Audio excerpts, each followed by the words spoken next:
Γεια σας παιδιά, σήμερα θα κάνω ένα βίντεο. Αυτό το βίντεο είναι για τον SD Δημήτρης. Επειδή φλέξανε έναν τρένο στρούτσο, τρόμπο, τρεμίλα και κάτι άλλο brain rots, θέλω να το δείξω κι εγώ τη βάση του.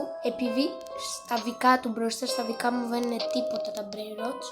Πάμε να τα δείξουμε. Έχω για αρχή χαλαρά ένα κοκοφάντο. Μετά έχουμε δύο τραλαλέρο, ένα κανονικό και ένα χρυσό. Μετά έχουμε μια εσπρεσόνη σενιόρα κάντι, 280 κάπου το δευτερόλεπτο. Μετά έχουμε ένα πιτσόνε μάκινα.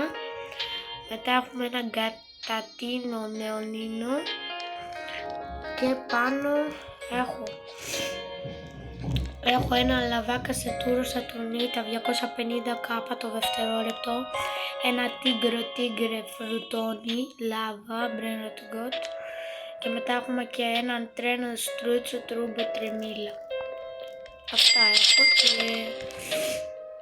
και ναι, αυτά είχα. Αυτό ήθελα να πω. Όπα, μπομπαντήρο. Αυτά ήθελα να πω.